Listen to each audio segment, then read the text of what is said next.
Was not our motive. Our motive was essentially to maintain liquidity in the system. The economy was clearly beginning to stabilize, but it was still touch and go. But we were not endeavoring to galvanize the housing market, largely because there were potential boom conditions here which we didn't want to foster. That boom did have an upside. Lots of refinancing and big spending. But did you not welcome what you saw as the extraction of equity from rising home prices, given its impact on the economy? Oh, yes. And the consumer? No. We never fully understood how large that would become. Housing prices were rising so high, so fast, that everybody, and we mean everybody, wanted to get into the mortgage game. I mean, you're taking a kid who used to sell pizzas, literally, and he's making $20,000 a month with no training. Pizza delivery men. Pizza delivery men. Became loan officers. Yes. A recipe for disaster on House of Cards.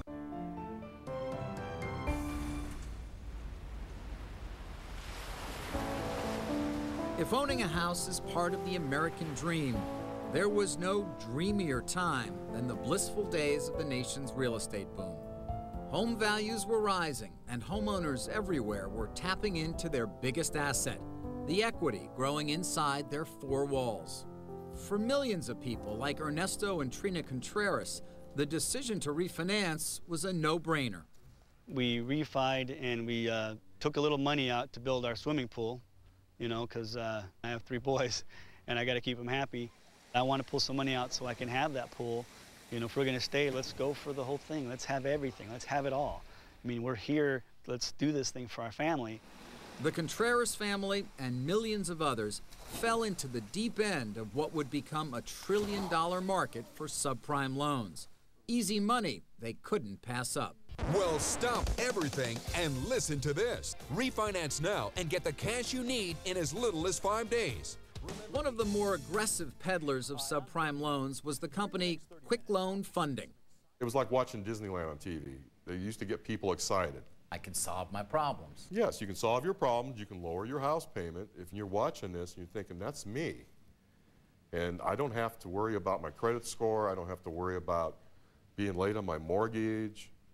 I can get a loan in a week. Lou Pacific was an insider at Quick Loan, a senior executive who commanded the sales force. The main thing the borrower wants to know when they call is, how fast can I do this? And how long does it take for that process to actually occur? You could close in a week. And the actual conversation between that loan officer and the potential borrower, is that a long conversation? Everybody's different, but normally you could wrap it up in 20, 30 minutes at the most. 20 or 30 minutes? Yes. Mortgage consultants are standing by. Pacific says the salesmen, the company dubbed them loan officers, had every incentive to close as many loans as possible in order to generate more fees. Experts, they weren't. With the loan officers, I mean, you're taking a kid who used to sell pizzas, literally, and he's making $20,000 a month with no training. Pizza delivery men. Pizza delivery men. Became loan officers. Yes.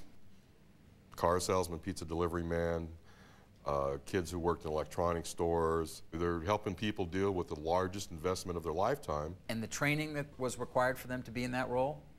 Was to close the loan. And there was no state regulatory body that None. said you need to have this license or anything? None. Nothing? Nothing, not one thing, which is part of the problem here. Lou Pacific's boss was this man, Daniel Sadek. Sadek founded Quick Loan in 2002 and soon became a very wealthy man. Hello, I'm Daniel. Welcome to my house. Come on in, please. Sadek welcomed a French TV crew, but not us. He declined our request for an interview. So we turned instead to a reporter who's followed Sadek's improbable rise to riches, John Gittleson of the Orange County Register. Daniel Sadek immigrated to the United States from Lebanon. He went to work pumping gas at a city here in Orange County to join his brother. Then he started selling cars, and he worked his way up to Fletcher Jones, selling Mercedes, the largest Mercedes dealership in the world. And the way he got in the business was because he sold an awful lot of high-priced Mercedes to young kids who were loan officers. And it didn't take very long for him to catch on that he wanted to be in that business. quick loan funding was mostly refinancing.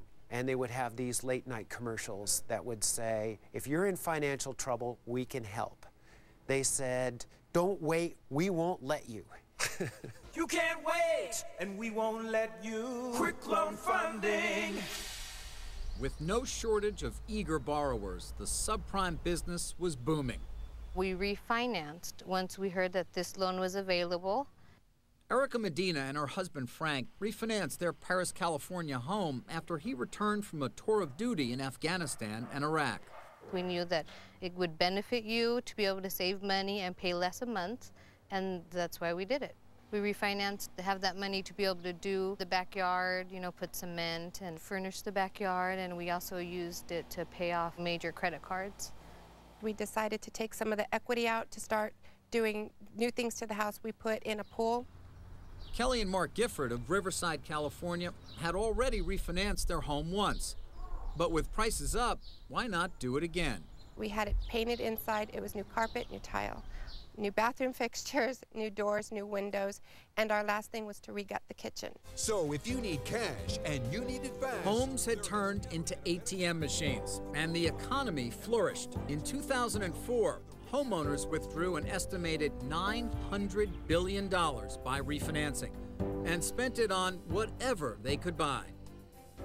Refi lenders like Quick Loan's Daniel Sadek became kings. Quick loan funding was financing $200 million a month in mortgages.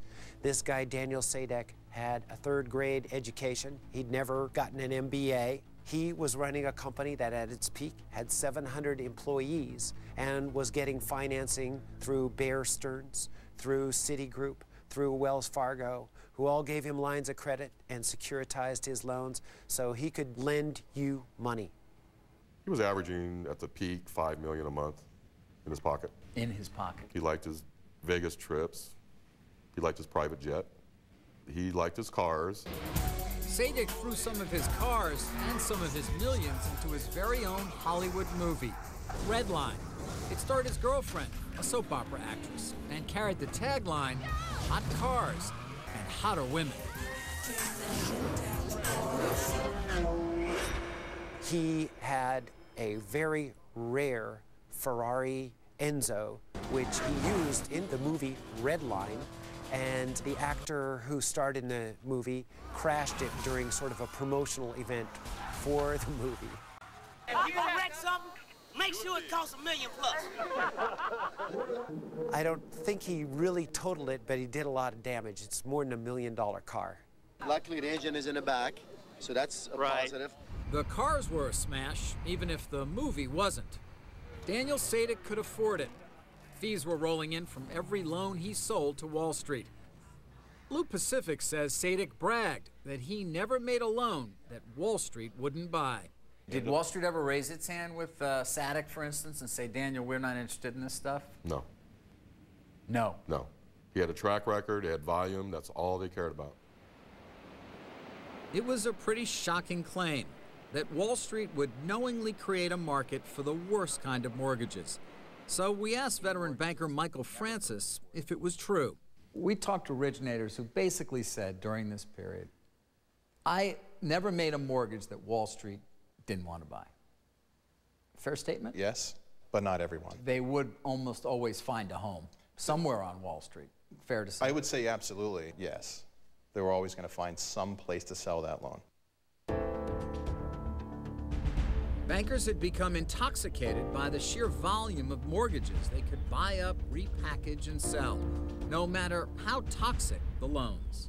You knew what those mortgages really were, didn't you? Well, did you? Wall Street in denial when House of Cards continues.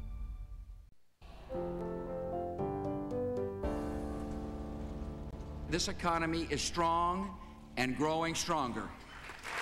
The good times in 2004 gave President Bush a chance to do a little bragging.